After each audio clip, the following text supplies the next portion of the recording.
1 in 6 university-educated Brits doesn't live in Britain anymore.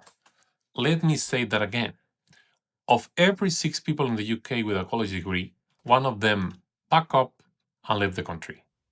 In the United States, that number is 1 in 200. So here is a question. If talented people can move anywhere on Earth, why do so many keep ending up in the same place? People vote with their feet.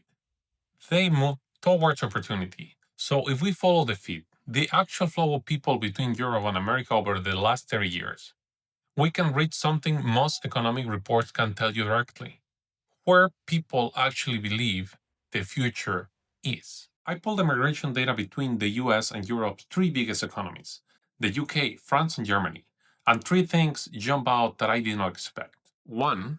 The total flow barely changed in 30 years, but who was moving changed completely. 2. Europe is leaking its most educated people, and America barely loses any of its own. And 3. There is one number that quietly predicts whether a country's best people stay or go. Stay with me, because by the end you will be able to look at almost any country and make a pretty good guess. Quick note so nobody feels misled. The cleanest comparable data runs 1980 to 2010. Sounds dated, but we are after structural patterns, the kind that move over decades, not headlines. First, the basics. Net migration just means who is left standing after the swap. Say 10 people born in Europe move to the US, and 2 Americans move to Europe. 10 minus 2. Net migration to the US, 8. Run that math for the UK, France, and Germany combined. Every year from 1980 to 2010, and the arrow points the same way every single time, towards America. Now the first surprise. You would assume that flow exploded. It didn't. In 1980, the net flow into the US from these 3 countries was about 1.2 million. By 2010, 1.05 million. It actually drifted slightly down. So if you only look at the total, you would shock. Same old story. Nothing to see. Except the total is hitting something. Because while the numbers stay flat, the kind of person completely transformed. That's where this gets interesting. Let's split the flow into 2. People without a college degree and people with a bachelor's or higher. The lower skill flow to the US didn't just shrink, it collapsed. Germany's lower skill net migration to America fell 86%. The UK went all the way to roughly 0.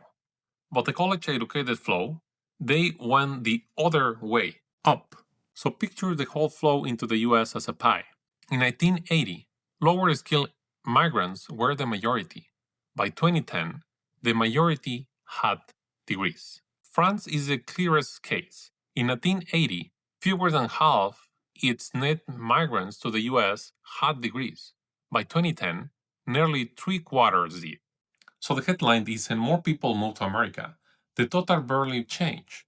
The real story, Americans' intake quietly upgraded from mostly low-skill labor to majority highly educated talent. Put numbers on the talent flow. For college-educated workers moving net to the US, France moved more than double, from about 36,000 to 78,000. The UK's rose about 70%, 160k to 272k. Germany's path is messier, but it still ends well above where it starts. The direction across all 3 is the same. Europe's educated workers keep choosing America. Now, that's one number I promise. It's called the immigration rate, and it's the cleanest tell in this whole dataset. Immigration rate is just of all that people from a country, what share live abroad? High rate, lots living. Low rate, people staying. And for the highly educated, the gap between America and Europe is almost absurd. 0.5% of America's college-educated graduates live abroad. France, 5%, 10 times higher.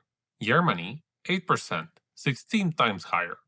And the UK, about 1 in 6, about 32 times the US rate, and doubles Germany. That's the 1 in 6 Brits from the start. The most educated Brits are among the most mobile people on Earth, and many head west. Here is the asymmetry that ties it all together. America does two things at once. It pulls in highly skilled people from Europe, and it barely loses its own. Call it the double advantage. Europe is on the wrong end of the boat.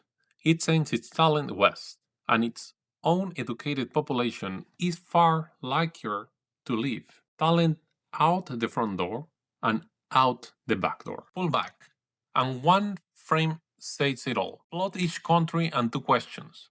Does it hold onto its own talent? And does it win talent on net from the US? America sits alone in the corner, winning on both.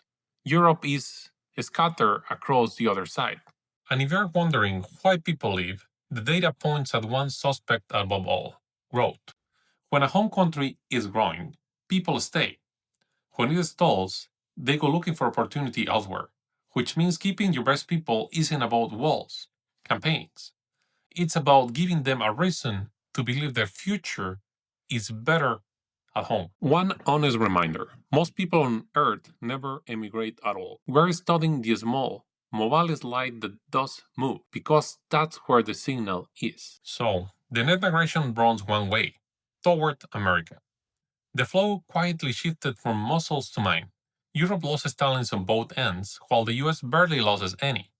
People vote with their feet. And for 30 years, the educated both went to the West. But these open two questions I'm itching to answer, and they are the next two videos. 1. Who are these European immigrants, really? Are they the top of the top? How do they compare to the people they left behind? And to Americans already there?